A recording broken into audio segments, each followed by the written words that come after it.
Hello everybody and welcome to a quick video today where I just want to cover 4 stocks that I own, which are my stocks that I call stocks ready for a sales growth comeback.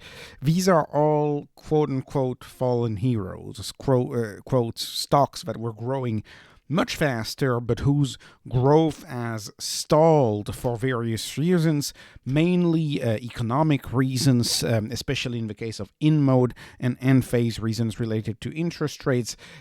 SE's growth has stalled for more idiosyncratic reasons. But nonetheless, I buy all of these companies. I've kind of ranked them. These are all stocks that I own.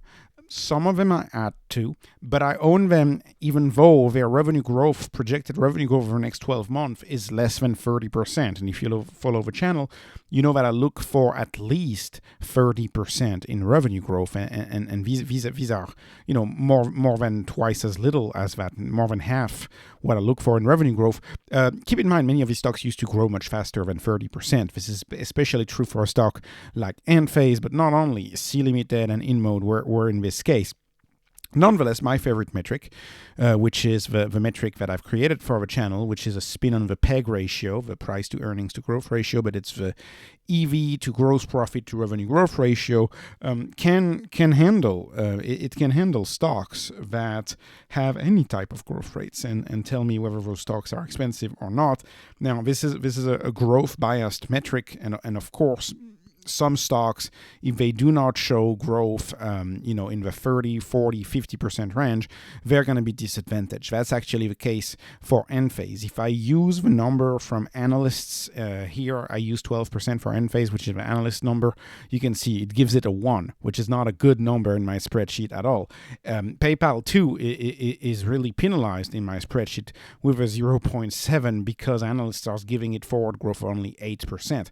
At 8% forward growth, you're growing roughly at the rate of the economy, maybe a little faster, but that doesn't grant you a very high valuation. So PayPal, for example, is a turnaround story. Now, if you look at all these stocks from an EBITDA margin standpoint and from a rule of 40 standpoint, you can see that they are optimized for earnings. These stocks make money, and this is especially the case for a stock like InMode or like Enphase. They make money, and as far as the rule of 40 goes, which the rule of 40 states that if you add revenue growth and profits in a margin percentage basis, if you add both of them and you have more than 40, you have a good stock to own. And you can see this is the case for InMode at 54%. This is the case for Enphase at 43%. Both of these stocks satisfy the rule of 40 and would be good stocks to own based on this rule. No investment advice, of course. So, are all of these stocks poised for a growth comeback? Well, I'm certainly hoping so. That's why I own all 4. I own all 4 of them, but I have my preferred picks, and so in order, I have a very meaningful position in Enphase, a little bit of a position in InMode, and C Limited and PayPal are more of my he must do something position, my he must do something portfolio. These are kind of play position, meaningless position. Enphase is a very meaningful position for me. InMode I would feel it if InMode did not do very, very well, right? It would hurt the portfolio, but it's not that big of a position. I've accumulated InMode a lot lately. So let me go through each of these stocks really quickly. So Enphase should not be a surprise as to why it's my favorite stock. Enphase is, of course, the microinverter business. It's in the solar industry, right? These microinverters you put under every solar panel, and by putting them into every solar panel, you turn DC current into AC current, and you can turn any home into its own microgrid, and you can make your own power and become energy independent thanks to Enphase. The reason why I invest in Enphase in the solar sector is because I believe solar panels are a commodity. Microinverters are high tech. They're semiconductors. They are not a commodity. They are a highly differentiated product. And in my view, there is only one best player in the field of residential solar, and it is Enphase. It is the highest rated solar installer network, the highest rated solar system, and in my view, technologically superior to Solar Edge, although it makes people mad when they hear that. But that's just my view, and I've made dozens of videos of Enphase on the channel. And of course, Enphase, right, predicted to grow Enphase at only at 12%. So why is it only predicted to go at 12%? Well, because of interest rates, because a lot of people are postponing their adoption of solar because their interest rates are this high. But what do we know about interest rates, right? They're going to go down. We saw a lot of talks a few days ago about interest rates dropping as much as 50 basis points in March. They could drop as much as that.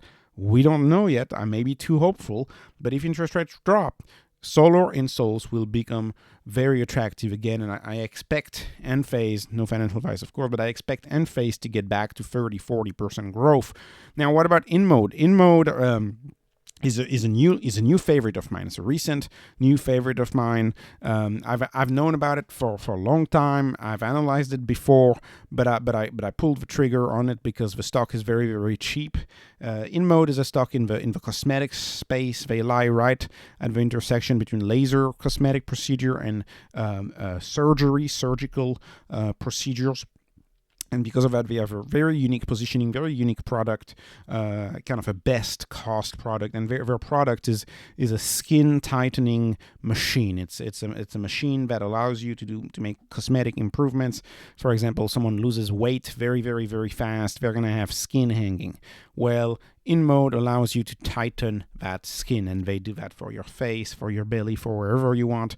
They have a good dozen different machines, but these machines that are bought by surgeons and doctor's office, cosmetic doctor's office, and some beauty offices, these machines, they cost at least $75,000. Sometimes for a set, you're going to have $150,000 to pay for these machines, and oftentimes these machines need to be financed, and they're financed at rates that are similar to personal rates. So that means we end up with doctors having to pay 12% interest rates to buy these machines. When interest rates go down, I fully expect the adoption of these products to come back because the interest rates are so crucial to a doctor deciding to buy another machine and add another machine.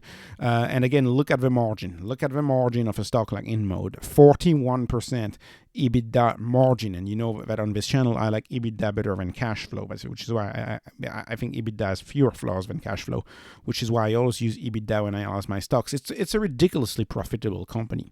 And if you add on top of that the fact that InMode is going to have consumables, right? Whenever you get a treatment with InMode, you have this needle head with a dozen needles. It's single use, right? It's $125 each single-use needle tip. And so InMode over time is going to see its revenue be all about the consumables, be all about the supplies, a little bit like an Intuitive Surgical does. If you're familiar with Intuitive Surgical, that's how they make money now, the supplies, because the hospitals all have the surgical machines. Well, this may be the same for InMode and cosmetic centers who end up buying these machines when they have to buy the supply, but it takes a while, of course. And I'm hopeful for InMode's future. I think this company InMode is at the center of trends, of multiple trends, different trends that have to do with beauty, that have to do with a quick weight loss. When you have quick weight loss, you often end up having odd looking skin, and people want to get that fixed.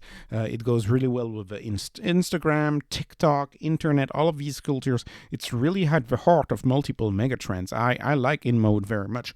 The third stock that I own, and again, these are my must do something portfolio type stock, is C Limited. And I've gone back and forth on C Limited, but C Limited, the reason why C Limited's growth is down like this at 14% predicted the next 12 months is the gaming division. But what do we know about C Limited? We know the gaming division is coming back. They're coming back. The game has been allowed, their game Free Fire has been allowed back in India, which means that a third of the business for C Limited, which is the gaming division, that third of the business is going to stop bleeding revenue. It's going to stop declining. And if it stops declining, then that means that the e-commerce division of C Limited and the money division, the payments division of C Limited, C Money, that growth should be reflected in the top line growth for the entire company for C Limited. C Limited was suffering for the past 2 years of a gaming division that was declining at 30% a year. If it stops declining, that growth number should go up. And so I think Sea Limited is a stock that's ready for a comeback. And we have other good news, like TikTok Shop, for example, exiting Indonesia. But Sea Limited, there's a few things that give me pause when I invest in Sea Limited. One of them is we don't know the return on marketing spend yet. We know that they are going back into Indonesia, spending on marketing again, trying to grow the business again with much marketing spend. We don't know. We don't know the effectiveness of that marketing spend, if that makes some sense. So that's why I'm waiting for a few more quarters to see whether they are effective in actually growing the revenue, in actually turning that marketing spend into accretive revenue growth. And it's always the problem, right? You don't want to spend $1 in marketing to only earn 80 cents in sales. You want to spend $1 in marketing and earn $10 in sales. That's what you want to do, and hopefully we can witness great effectiveness in their new marketing spend. And so I like Sea Limited very much as well, but it's more of a must play portfolio, right? Nothing like my Enphase position, nothing like my Tesla position, nothing like my HIMS, nothing like my Stone Co. But I like it for my he must do something portfolio. And the last one that I've added, this is my smallest bet by the way, but it's PayPal. I've added some PayPal. A month ago I was compelled to add PayPal. What prompted my buy in PayPal was my thought process about SoFi banning crypto right before the bull. Right before the bull, SoFi removed crypto, and sure, it was not their fault.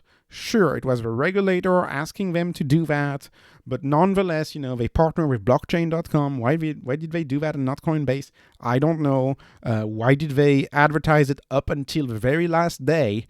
I just don't think they handled it the best. And as a result of that, I started thinking, well, maybe stocks, maybe the mortgage business, maybe so much of a traditional financial sector, maybe that's going to move to a technology company, to a fintech, a financial technology company, and maybe that's not going to be handled by banks. And this is where PayPal comes in. PayPal is a fintech. They still have crypto. They have Pay in 4, and Pay in 4 is a big avenue for growth for them. PayPal Pay in 4, and they allow you to buy a good amount of different cryptos. They have the main ones. They have they have the main ones like Bitcoin, but they have more over cryptos like Dogecoin and other types of cryptos, and they're going to expand that. And they also have a stable coin, PayPal USD. PayPal is highly diversified, so I like that in PayPal. It's a big plus. It's a profitable business, although there's more profitable businesses in the payment sector. But it's a profitable business. The reason why I have some pause in PayPal right now, and I'm not adding to my position, it's a very tiny position, small bet. If it turns out, great. If it doesn't, that's okay, But I think a threat that a lot of people are not sizing up is X.com is announcing that they'll get into the payment sector in mid-2024, in June, July of 2024. Now, we know that Elon Musk, whenever Elon Musk announces something, if he says it's in 6 months, maybe it's going to be in 18 months. So we don't know how fast he's going to move on that. But knowing that PayPal was partially founded by Elon Musk, right? It's the result of X.com joining the conglomerate. Okay, he was fired when he went on vacation, but there is some of that Musk DNA into PayPal. That is a good thing if you want to own any of the PayPal Mafia stocks, of which PayPal is, of course, the name, right? PayPal Mafia comes from PayPal. If you want to own a PayPal Mafia stock, in a way, PayPal is the ultimate PayPal Mafia stock. But in another way, one of the former PayPal Mafia members, right, Elon Musk, turned Twitter into X.com and is saying that X.com is going to get into payments. And so that could be another threat to PayPal. Now, the payment sector is filled with competition. There is so much competition in the payment sector, it's not even funny. And so even though I am worried about that, my sentiment is that competition is not new to PayPal. Competition is the normal state of operation for a company like PayPal, and they may be able to handle it well. Hopefully the CEO finds a way to reinvigorate and restart the growth at PayPal, but that is my shyest bet. Out of these four, PayPal is my shyest bet. Enphase is my biggest bet out of these four, and I'm putting in a good word for InMode. In my view, InMode, They are at the core of multiple megatrends, and hopefully C Limited gets that gaming division back to growth, and then they could do well. They could do very well. So anyways, these were 4 stocks whose sales growth may come back, and I really hope so, because I own them all. So I hope all of these stocks see a comeback in their growth, in their revenue growth, see a comeback. Anyways, this was no investment advice, no financial advice. This is just entertainment. Please like the video. Hope you subscribe to my channel. Thank you for watching, and have a wonderful day.